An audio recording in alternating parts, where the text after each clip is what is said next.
Assalamualaikum warahmatullahi wabarakatuh. Baik, pada pertemuan kali ini kita akan membahas tentang upaya mewujudkan nilai-nilai Pancasila dalam masyarakat.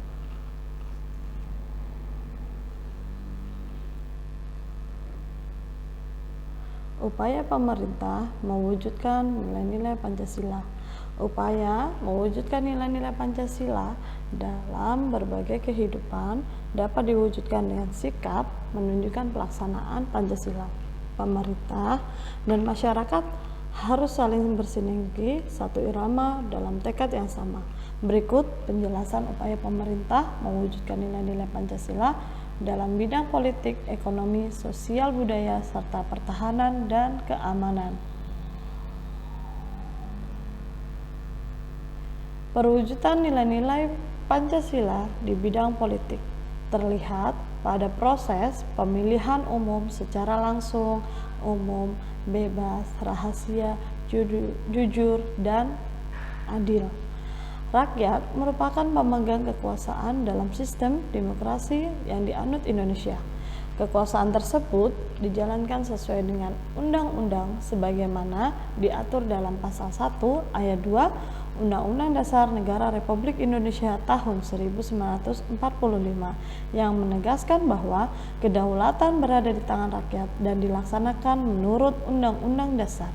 Pelaksanaan sistem demokrasi di Indonesia menganut sistem demokrasi perwakilan karena rakyat tidak langsung menjadi penguasa negara. Pelaksanaan demokrasi secara tidak langsung diperjelas pada pasal 22E ayat 2 Undang-Undang Dasar Negara Republik Indonesia tahun 1945. Selanjutnya, perwujudan nilai-nilai Pancasila di bidang ekonomi. Secara tegas, Indonesia menganut sistem ekonomi yang berasaskan kekeluargaan diwujudkan dalam bentuk koperasi. Sistem koperasi memperlihatkan adanya nilai Pancasila dalam bentuk tolong-menolong serta membantu mensejahterakan rakyat Indonesia. Landasan operasional sistem ekonomi yang berasaskan nilai-nilai Pancasila ditegaskan dalam Undang-Undang Dasar Negara Republik Indonesia tahun 1945 pasal 33 ayat 1 sampai 4. Berikut isi pasal tersebut.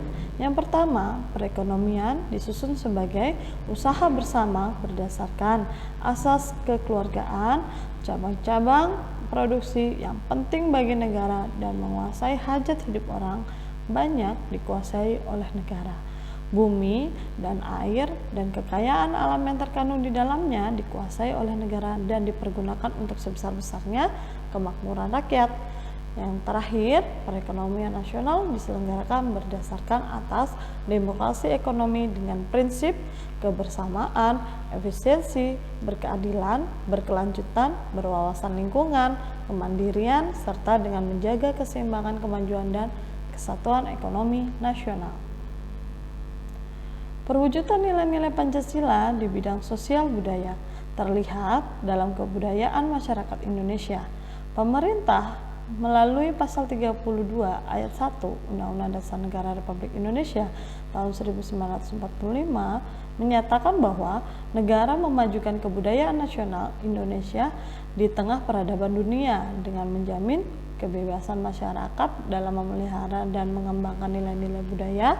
Walaupun pemerintah dan masyarakat mendukung kebudayaan daerah, mereka juga terbuka dengan kebudayaan-kebudayaan baru yang sesuai dengan nilai-nilai Pancasila.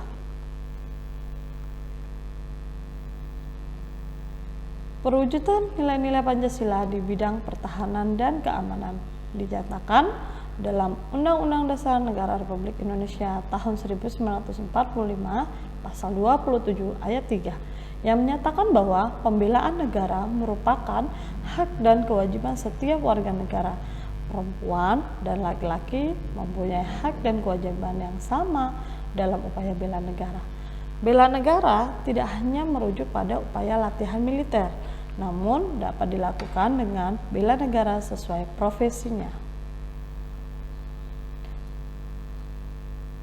Perwujudan nilai-nilai Pancasila di bidang pertahanan dan keamanan diaplikasikan pemerintah dengan membentuk kekuatan utama dan kekuatan pendukung, diatur dalam pasal 30 ayat 1 sampai 5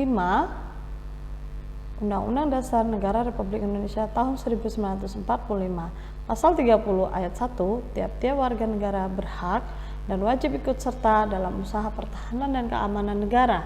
Yang kedua, usaha pertahanan dan keamanan negara dilaksanakan melalui sistem pertahanan dan keamanan rakyat semesta oleh TNI dan Kepolisian Negara Republik Indonesia sebagai kekuatan utama dan rakyat sebagai kekuatan pendukung.